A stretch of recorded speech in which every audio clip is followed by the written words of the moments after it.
I'm Zach Limhouse, staff historian with the Culture and Heritage Museums of York County for Southern Sound Radio. Today, it is an honor to be joined by a pair of very talented musicians, Dave Wilson and John Teer. Dave and John are with the Americana band Chatham County Line, and I really appreciate you two gentlemen taking the time today to speak to me. How are you doing? Doing great. Doing great, thanks. Excellent. Well, fellas, today I want to talk to you about the sounds of the Carolina Piedmont, the music of the Carolina Piedmont, and what that means to you. But before we have that discussion, I want to start at the beginning. I want to know a little bit about what got you guys into this kind of music. Can you tell me how you got your start, how you got into bluegrass or Americana music? It's a really good question and a long answer. For me, it was finding Jerry Garcia, the fact that he played the banjo that led to the band Old and in the Way, and I really loved what that band did. You find out later that it's a band full of the heaviest hitters of the day, which is a reason it's so good. I'm a huge Old and in the Way fan. I'm so glad you brought them up. Jerry Garcia. I'm a fiddle player, not a very good one, but I'm a huge Vassar Clements fan. So when I found Old and in the Way, I was blown away as well. So it was the Jerry Garcia connection for you then, Dave. The fact that he had been in rock and roll, of course, with the Grateful Dead, and then got into bluegrass. Were both of you rock and roll musicians before you got into this style of music? John? Kind of, sort of, yeah, I would say so. And I'm very similar with Dave's response too. Discovering Old and in the Way was a huge shift, especially to really discover kind of bluegrass, as well as John Hartford was in there early on, where I was discovering some of that music. And speaking of Vassar Clements, I had a very one of my fiddle mentor, Jan Johansson, when I started out with lessons with him right after high school, in my early 20s, he had introduced me to a lot of great Vassar Clements fiddle stylings, and just Kenny Baker and many great fiddle players of that time too. But I would say, to your question, especially with Old and in the Way, I came from more, I would say, a kind of a rock and roll background. And it was just cool because I definitely identified at that time in high school with the Grateful Dead, and just seeing that Jerry had this side project with him playing the banjo, and with everybody else like David Grisman in the band, just propelled me more of an interest in that style of music. Well, let's talk about the style of music that Chatham County Line plays. I don't want to put you guys in a box. I know that Dave, I've seen interviews with you before where when you refer to the band as bluegrass, you put it in air quotes. What do you guys identify more with Americana? Again, I said I'm not going to put you in a box, and now I'm trying to. What style do you guys identify with? I mean, I think we identify with Americana just because it's a broader definition. The reason I don't feel like we are bluegrass music per se is because my definition of bluegrass is very well researched, and I know exactly what real bluegrass is, and we don't do that when we get on the stage. There was a period of our career where we did our closest approximation to that. But nowadays we're up on stage with drums and pedal steel and electric guitar. And really it's the instruments, the acoustic guitar remains, the mandolin and fiddle work that John does remains, and stand-up bass. And those are instruments that were used in bluegrass. And we use those elements, and we also look to the harmony singing as an important part of what we do. So we've got a lot of the building blocks of what makes bluegrass such a special kind of music, but we don't perform it in the way that, say, Bill Monroe did in 1946. So it's tough to define things. But if someone is a novice and wants to call us bluegrass because there's a guy up there with a tiny guitar, as people like to call John's mandolin. That is fine. As long as people are talking about music and still using the word, it'll lead them down pathways to great musicians throughout history and modern musicians today that are keeping the style alive, and they can dig into that and keep it all alive and keep selling those banjos. Dave, you said you have done a lot of research in that. You know the definition of bluegrass. What, in your mind, how would you, if I asked you right now to define traditional bluegrass for me, how would you define that? Well, it's when Bill Monroe got together with Earl Scruggs and did that classic hard driving, loose but ultra tight, and amazing harmonies. That is the epitome of bluegrass for me. And there's still bands that get out there on a stage and perform with that same style in mind and in that same approach. You take the Del McCoury band, where it's hot solos and great story songs and a guy singing and harmonies.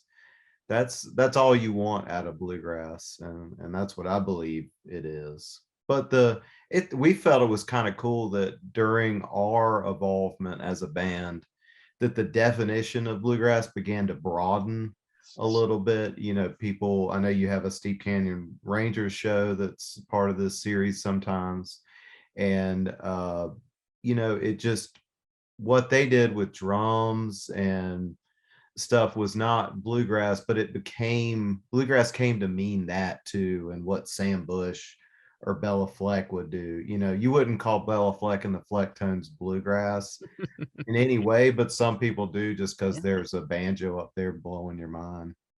I'm glad you mentioned the Rangers. I had the privilege of speaking with Mike Ashworth, and I want to ask you guys the same question I asked Mike, and that is, how have you seen bluegrass music evolve over time? And you alluded to that a little bit there, Dave. But how, just in general, either in general or specifically with Chatham County Line, how has the traditional bluegrass music evolved? Well, I would say I agree with a lot of what Dave was saying too, but there's a moment kind of, especially when he mentions Sam Bush, Bela Fleck, and the Newgrass revival, when they started that band in the 70s. You know, I felt like that was a big turning point with bluegrass, where it started to evolve and introduce some more elements and some more experimentation that was like back with Bill Monroe and working with those bands, where it was very defined and almost in a box of what bluegrass was. It was starting to move outside the box with Newgrass and bands like that. And so it has evolved to, like, I feel like there's a bigger umbrella in the general term of bluegrass, especially nowadays. But I felt maybe for us, when we started out, like Dave said, you know, we were trying to be more of a bluegrass band. We were so highly influenced and inspired by the Del McCoury band when we first started out. And we really were kind of looking to them as this sort of model of what we wanted to do and play around one microphone. We wore suits and boots every show. You know, it was a very specific thing, but we were starting to dip our toes in other styles of music and maybe some other influences outside of the bluegrass spectrum that helped to make it our own. And I feel like a lot more bands these days are starting to you can definitely hear some bands with the banjo, and that when they play their songs, you know, immediately it has this very bluegrass feel and vibe. But then there's a lot more bands these days, I feel like they are starting to express their own musicality and originality in their writing, but using that bluegrass foundation, sort of that is the umbrella now that has expanded to introduce a lot more of the general public to this style of music, you know. So I'm not sure I mentioned it, but Dave, you are the lyricist, guitar player, lead singer for the group, and then John, you're fiddle and mandolin. So I guess this first question is directed to you, John. Did you start with the fiddle or the mandolin? Well, I started with the violin. To be Right. specific, my mom started me when I was 3 years old, and so I went through a Suzuki classical training. I was ear training at a young age, and then was introduced or discovered bluegrass and that style of music, and getting into playing the fiddle, probably right after high school, somewhere at my senior year of high school. So in that area, it's when I picked up the What was fiddle. it that drew you to bluegrass? You'd been doing classical since you were a kid. About what age did you start? What is it, 3? Yeah, I started at 3, and I guess into high school, I started getting into. I was very much into rock and roll, and I was a huge Black Sabbath fan. I still am, but high school, that was my band, and and I've listened to a lot of rock and roll, but basically I had quit taking private lessons in middle school, and was still continued to do the orchestra in high school, and I played upright bass, violin and upright bass in the high school orchestra. But I discovered it was basically through Jerry Garcia, being big into the Grateful Dead in high school too, and discovering Old and in the Way, and then finding my fiddle teacher, my mentor, Jan Johansson. That's when I started to shift into discovering the fiddle music and playing more of that, and mandolin. That's when I started to play the mandolin right around the end of high school as well. What about you, Dave? So I know, did you start out with guitar? I played saxophone in 5th, 6th, and 7th grade, thanks to the Mecklenburg County School Music Program. And I'm a big component and supporter of early music programs for growing minds and growing kids. I played saxophone. 7th grade, I got into a little bit too much trouble in band class. So I wanted my parents to pick me out something portable, and it was the guitar that was the portable instrument that seemed to make the most sense. And so I've been playing that since I was 13, 14 years old. It's a long time, but it's like we talk about bluegrass. You can't recreate what Bill Monroe was writing, because he had never heard Led Zeppelin in 1946. And I grew up trying to emulate Jimmy Page and Jimi Hendrix. So I'm not going to write music from that perspective ever. And so you can't recreate the way music was written back then unless you came out of a time machine, which I find, as a writer, I find as a very interesting component of composition and the way new music is presented. It seems like rap music is almost the most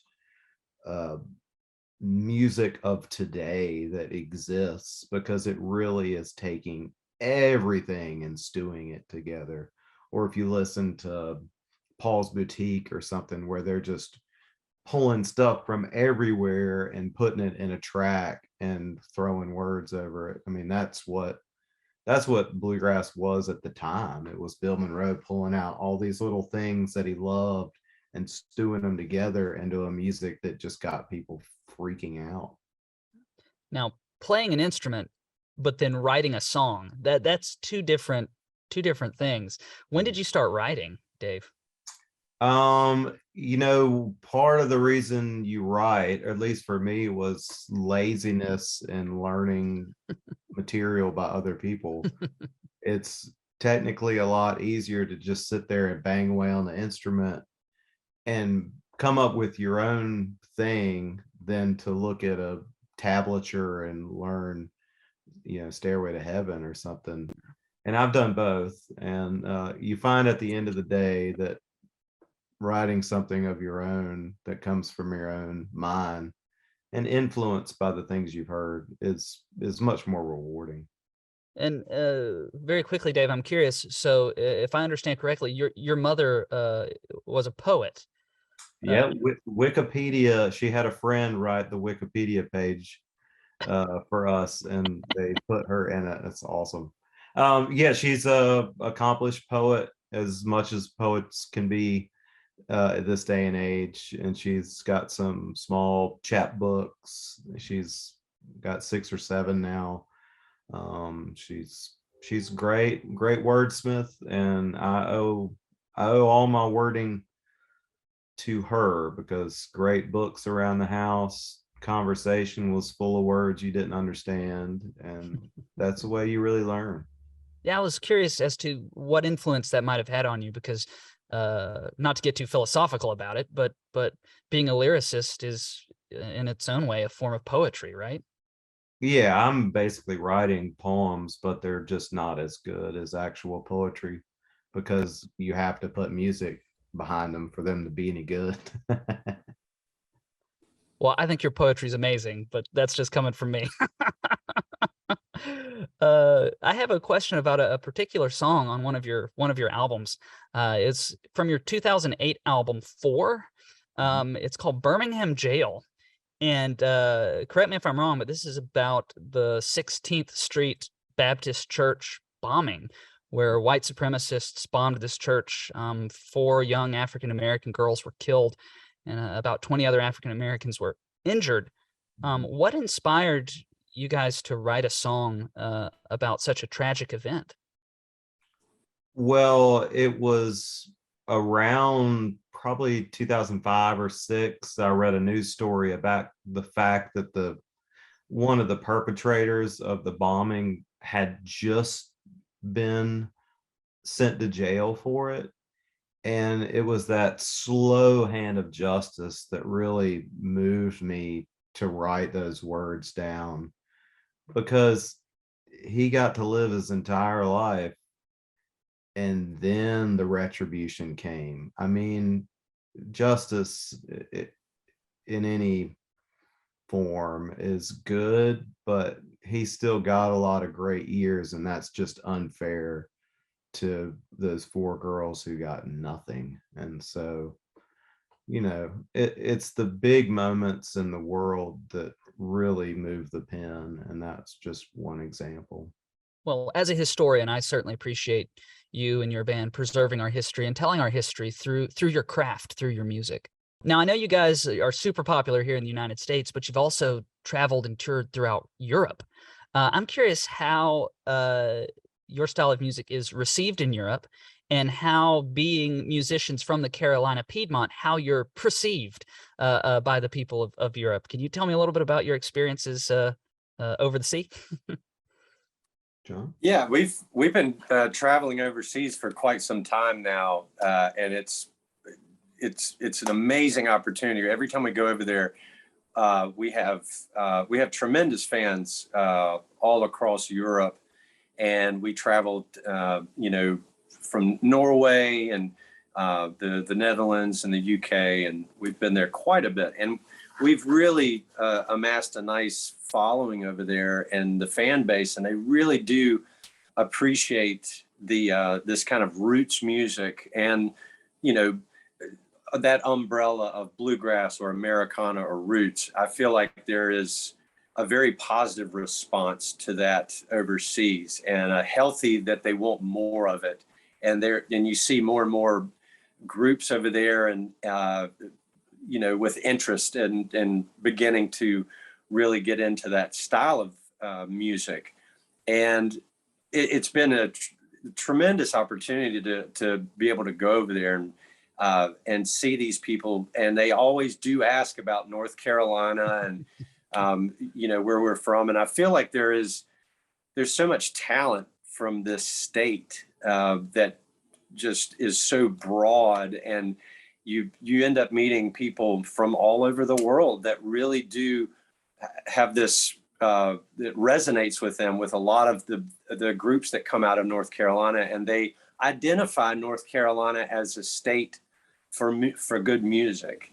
And so we do find every time we go over there that there's they welcome us with open arms, and they really appreciate that style of music, which is a lot of times the first time we started going, we were very surprised. I still remember being in Ireland at a festival in Kilkenny, and the crowd singing back to us, and it was just the songs that we were singing, the Carolinian, I believe, and they were singing it right back to us. And it was such a thrill to hear these people, like, how do they know our music? It was so cool. Yeah, for sure.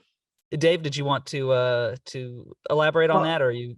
I mean, when you go to Europe, especially with a band full of acoustic instruments telling stories, all you're doing is giving them back the building blocks that they sent over here so many years ago, the Scottish fiddle tunes or the Irish story songs or English ballads.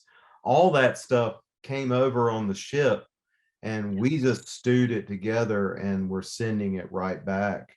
And that's one reason they really love what we do, because it's somehow familiar, because it is essentially stuff that came from where they are, which is a great full circle experience for them. It's kind of, what the Beatles did. All that rock and roll went over to Liverpool. They sucked it up and they spit it right back at us with an accent, and produced quite amazingly. And America ate it up. Oh yeah. I'm glad you said that, Dave. That's perfect. That's right along the lines of our mission here at the Culture and Heritage Museums. And that's a perfect response. Thank you. That's pretty much it for me. I did want to give you an opportunity to address anything that I didn't ask. Is there anything I didn't prompt you to say that you would like to talk about? Any new albums coming up? Anything any pitches you want to make? I mean, we're really excited. Live music is really coming back really strongly, and folks are coming out to shows and they're really excited. And we're really excited to be up on that stage, seeing all those smiling faces. We've got a great show.